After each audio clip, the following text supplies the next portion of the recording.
Assalamualaikum warahmatullahi wabarakatuh. Salam sejahtera bagi kita semua. Om Swastiastu, Namo Buddhaya, Salam Pujikan. Kami dari kelompok 11 akan membawakan presentasi materi terkait bahasa dan definisi dalam mata kuliah Filsafat dan Ilmu Logika. Sebelum masuk ke dalam materi, izinkan kami memperkenalkan diri. Yang pertama ada Endrel Fadli Fahrezi dengan NIM belakang 076, kemudian saya sendiri Muhammad Adi Wirakusuma dengan NIM belakang 077, serta Andi Setiawan dengan NIM belakang 083.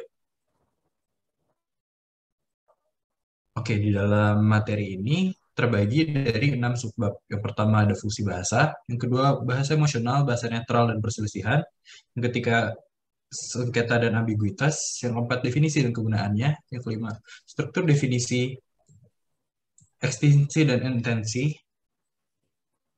serta definisi menurut genus dan perbedaannya. Oke, kita masuk ke dalam subbab fungsi bahasa. Campuran fungsi adalah fitur alami dari hampir semua penggunaan bahasa kita. Hal ini dapat kita lihat dalam ucapan dan tulisan kita sendiri. Bahasa emosional dapat digunakan untuk memajukan tujuan kita dalam mengarahkan orang lain. Contohnya, seperti kata-kata orang tua terhadap anaknya.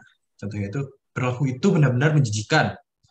Nah, kalimat itu tuh bisa untuk mengungkapkan sikap, berusaha mengarahkan perilaku, atau mengemukakan fakta. Nah, jadi dari kalimat itu kita dapat mengatakan bahwa bahasa ini memiliki 3 fungsi, yaitu informatif, ekspresif, dan arahan. Nah, untuk itu kami menambahkan jenis penggunaan yang kurang umum. Yang pertama ada bahasa upacara, serta bahasa performatif. Bahasa upacara itu contohnya seperti kabar, bagaimana kabarmu? Nah, ini fungsinya tuh untuk menggabungkan fungsi ekspresif dan fungsi-fungsi lainnya. Nah, bahasa performatif itu, contohnya itu saya minta maaf atas komentar bodoh saya. Nah, kata-kata dalam bahasa performatif ini berfungsi untuk mengemukakan atau melakukan fungsi yang ingin ditunjukkan gitu loh. Contohnya kayak yang saya minta maaf itu bertujuan untuk meminta maaf kepada orang yang dituju. Oke, kemudian eh, penggunaan bahasa itu juga dibedakan dalam bentuk-bentuknya. Beberapa penggunaan bahasa, contohnya seperti informatif dan ekspresif, diimplementasikan dalam bentuk yang berbeda. Kalimat bisa aja bersifat deklaratif atau seruan, atau bahkan imperatif, atau bisa aja jadi kalimat tanya atau interrogatif. Ketika kita bernalar, kalimat kita biasanya deklaratif. Saat kita mengekspresikan emosi, kalimat kita seringkali bersifat seruan. Ketika kita berusaha untuk mengarahkan, kalimat kita cenderung bersifat imperatif dalam bentuk, tetapi tidak ada korelasi ketat antara fungsi dan bentuknya. Misalnya, kami mencatat sebelumnya bahwa premis dapat ditegaskan dengan mengajukan pertanyaan retoris. Orang beriman yang soleh bertanya dalam doa, siapakah yang seperti engkau? Tetapi jelas bahwa interrogatif ini mengungkapkan keyakinan agama. Kemudian kita masuk ke dalam subbab bahasa emosional, bahasa netral, dan perselisihan. Sebuah kalimat atau di dalam bagian-bagiannya dapat memiliki beberapa fungsi. Misalnya dapat mengungkapkan perasaan saat kita memberikan fakta, atau penggunaan bahasa yang cerdik dapat menipu atau bersifat manipulatif. Dan penggunaan bahasa yang ceroboh dapat menyebabkan hal-hal yang tidak perlu. Contohnya seperti kesalahpahaman dan perselisihan.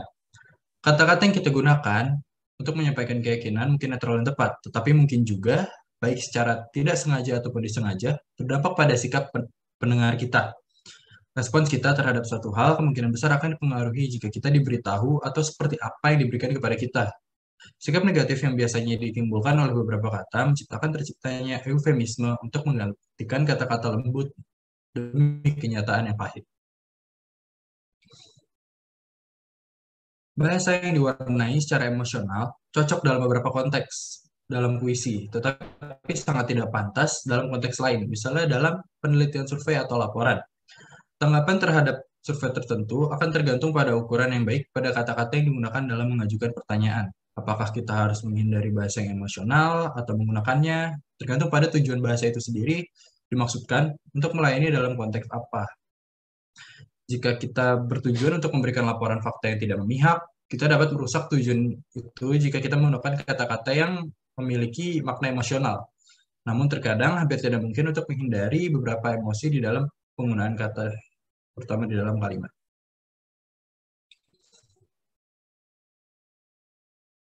Perselisihan dapat berupa ketidaksepakatan dalam keyakinan tentang fakta, atau ketidaksepakatan dalam sikap tentang fakta yang sebenarnya disepakati. Ketidakpastian dan kebingungan yang dapat ditimbulkannya dapat timbul karena kata-kata yang digunakan dalam perselisihan memiliki makna emosi yang sangat berbeda. Untuk mengilustrasikan hal ini, bayangkan perselisihan antara X dan Y tentang undang-undang yang mengizinkan hukuman mati untuk pembunuhan. X dan Y mungkin setuju atau tidak setuju tentang fakta. Apakah hukuman mati benar-benar sebuah pencegah pembunuhan yang efektif? Mereka mungkin juga setuju atau tidak setuju tentang apakah itu tepat bagi negara untuk mengeksekusi penjahat apapun fakta tentang efektivitas pencegahannya. Jadi mungkin saja mereka bisa sepakat tentang keyakinan faktual tetapi tidak setuju dalam sikap mereka. Atau mereka mungkin setuju dalam sikap mereka tetapi tidak setuju tentang keyakinan mereka. Mungkin juga mereka berdua tidak setuju dalam sikap dan dalam keyakinan dari masing-masing mereka.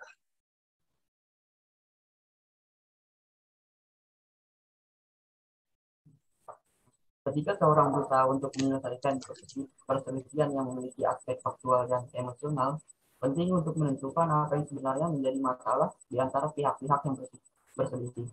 Jika ketidaksepakatan benar-benar tentang apakah hukuman mati menghalangi fakta, maka penyelesaian perselisihan akan membutuhkan pertama supaya untuk menentukan fakta-fakta itu secara objektif, meskipun ini mungkin tidak mudah dilakukan. Jika di sisi lain ketidaksepakatan muncul dari keyakinan yang bertentangan tentang kebenaran eksekusi yang disahkan negara, apakah hukuman mati menghalangi atau tidak.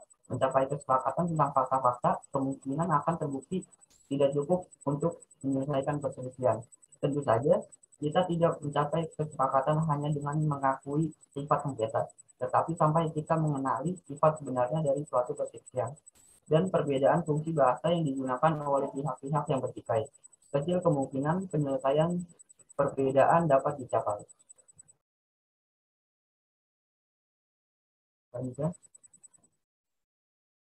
Bisa itu subbab, sengketa, dan ambiguitas. Sengketa dibagi menjadi tiga, yaitu sengketa sesungguhnya, sengketa verbal belaka, sengketa verbal namun sengketa yang sesungguhnya.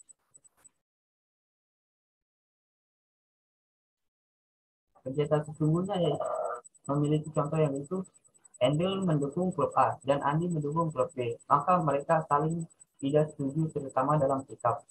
Contoh selanjutnya itu A yakin bahwa Candi Borobudur berada di Yogyakarta dan B yakin Borobudur berada di Magelang. Hal ini merupakan perselisihan yang jelas, namun dapat diatasi dengan peta dan informasi tentang Candi Borobudur tersebut.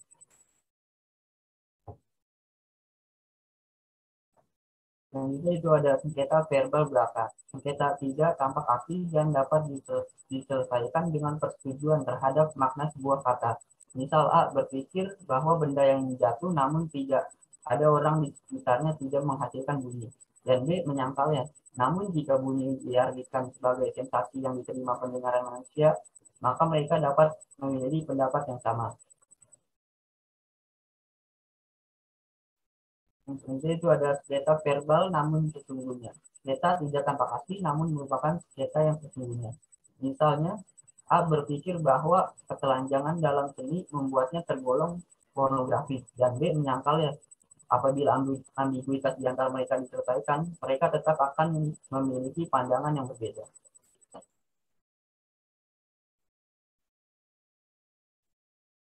Jika berhadapan dengan sebuah sengketa atau perselisihan, awali dengan menghilangkan ambiguitas penyebab perselisihan dengan memperjelas makna alternatif yang digunakan di dalam sengketa. Kemudian apabila menghilangkan masalah linguistik dapat menyelesaikan sengketa, maka sengketa tersebut hanya sengketa verbal. Namun jika tidak, sengketa tersebut merupakan sengketa sesungguhnya. Selanjutnya itu ada subbab, definisi, dan kegunaannya.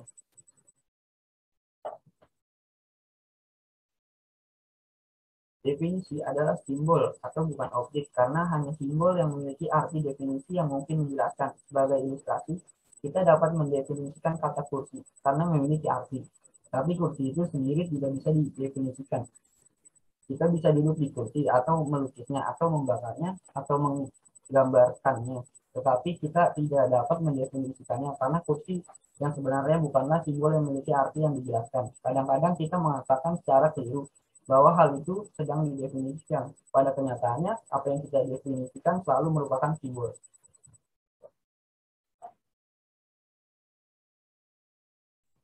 Dua, istilah teknis yang umum digunakan berguna dalam membahas definisi. Yang pertama ada definindum, adalah simbol yang didefinisikan. Yang kedua ada definiens, adalah simbol atau kelompok simbol yang digunakan untuk menjelaskan arti dari definindum. Dengan kata lain, definindum adalah istilah yang didefinisikan dan definiens adalah definisinya. Namun salah jika mengatakan bahwa definiens adalah arti dari definindum. Sebaliknya, itu adalah simbol lain atau kelompok simbol yang memiliki kesamaan artinya sebagai definindum. Dengan ini kita dapat mengatakan definisi itu tergantung pada bagaimana mereka digunakan. Yaitu ada 5 macam, yang pertama simulatif, kedua leksikal, ketiga presisi, keempat teoritis, dan kelima persuasif.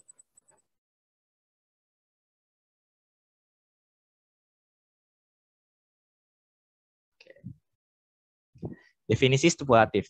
Definisi yang memiliki makna yang sengaja diberikan pada beberapa simbol disebut definisi stipulatif. Suatu lambang yang didefinisikan oleh suatu definisi stipulatif tidak memiliki arti sebelum diberikan makna oleh definisi tersebut, sehingga definisi itu tidak dapat menjadi laporan dari makna istilah tersebut. Definisi stipulatif adalah usulan untuk menggunakan definiendum mengartikan apa yang dimaksud dengan definiens. Kemudian ada definisi leksikal. Ketika tujuannya definisi adalah untuk menjelaskan penggunaannya atau untuk menghilangkan ambiguitas, maka definisinya disebut sebagai definisi leksikal. Definisi leksikal pada dasarnya benar atau salah, dalam arti bahwa mereka mungkin benar untuk penggunaan yang sebenarnya atau mungkin gagal untuk menjadi benar. Sebagai contoh, definisi kata burung, yang berarti setiap vertebrata berdarah panas dengan bulu adalah benar. Itu adalah laporan yang benar dari bagaimana kata burung pada umumnya. Di sisi lain, definisi kata burung berarti mamalia berkaki dua, apapun itu jelaslah salah. Next slide. Kemudian ada definisi presisi. Definisi presisi adalah definisi yang digunakan untuk menghilangkan ambiguitas atau ketidakjelasan. Definisi presisi dapat menjadi sangat penting dalam dunia perdagangan. Misalnya, apakah SUV itu mobil atau truk ringan? Standar penghematan bahan bakar yang diterapkan pada truk ringan lebih lunak daripada yang diterapkan pada mobil. Dan oleh karena itu, produsen mobil harus mengetahui kriteria yang akan digunakan oleh Departemen Perhubungan Amerika Serikat untuk mendefinisikan kategori ini secara tepat. Definisi presisi merupakan instrumen konseptual yang sangat penting.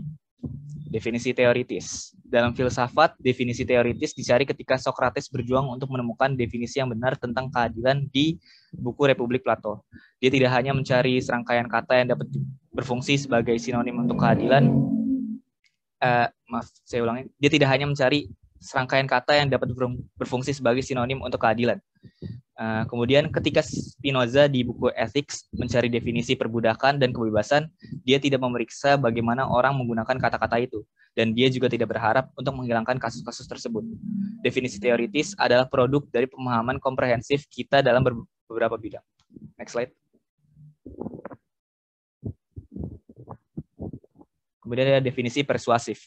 Suatu definisi yang diajukan untuk menyelesaikan suatu perselisihan dengan mempengaruhi sikap atau emosi yang disebut sebagai definisi persuasif. Definisi persuasif umum dalam argumen politik. Dari kiri, kita mendengar sosialisme didefinisikan sebagai demokrasi meluas ke bidang ekonomi. Dari kanan, kita mendengar kapitalisme didefinisikan sebagai kebebasan di bidang ekonomi.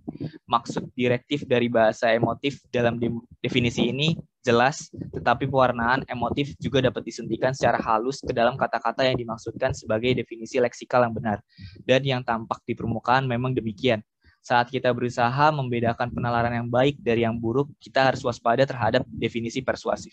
Next slide.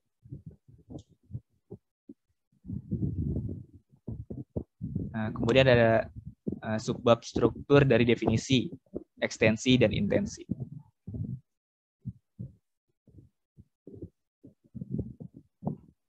Definisi menyatakan arti dari suatu istilah. Dengan membedakan pengertian yang berbeda, kita akan melihat bahwa definisi dapat dikelompokkan dan dipahami tidak hanya berdasarkan fungsinya, tetapi dalam pandangan cara definisi tersebut dibangun, yaitu strukturnya.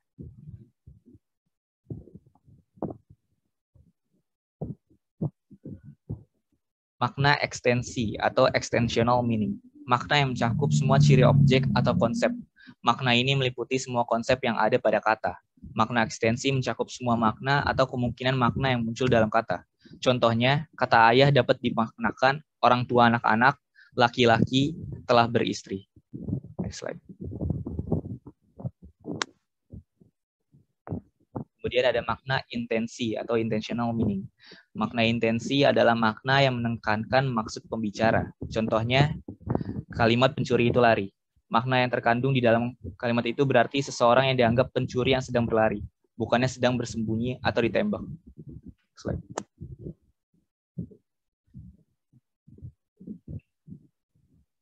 Setiap istilah umum memiliki makna intensional dan makna ekstensional. Contoh, istilah pencakar langit. Istilah ini berlaku benar untuk semua bangunan di atas ketinggian tertentu. Hal tersebut merupakan makna intensionalnya. Dan golongan bangunan seperti Empire State Building di New York, Willis Tower di Chicago, Shanghai World Financial Center, Menara Kembar Petronas di Kuala Lumpur merupakan makna ekstensionalnya.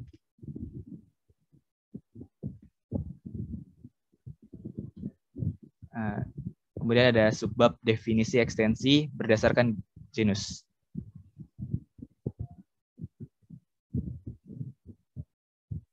Definisi berdasarkan genus dan perbedaan disebut sebagai definisi analitis, atau dengan nama latinnya definisi per genus et differentia. Dua batasan definisi menurut genus dan perbedaan perlu diperhatikan. Meskipun definisi seperti itu tetap sangat berguna, pertama, metode ini hanya berlaku untuk istilah yang atributnya kompleks. Kedua, teknik ini tidak berlaku ketika atribut istilah bersifat universal. Kata-kata seperti menjadi, entitas, ada, dan objek tidak dapat didefinisikan oleh metode genus dan perbedaan karena kelas dari semua entitas.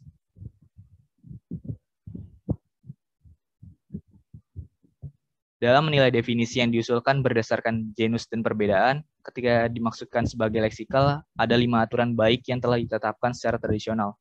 Aturan pertama, definisi harus menyatakan atribut esensial spesies. Aturan kedua, definisi tidak boleh melingkar. Aturan ketiga, definisi tidak boleh terlalu luas atau terlalu sempit. Aturan keempat, bahasa yang ambigu, tidak jelas, atau kiasan tidak boleh digunakan dalam definisi. Aturan kelima, sebuah definisi tidak boleh negatif jika bisa afirmatif.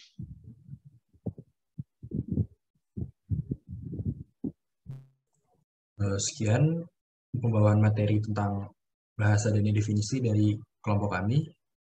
Apabila terhadap kekurangan, mohon maaf. Wassalamualaikum warahmatullahi wabarakatuh.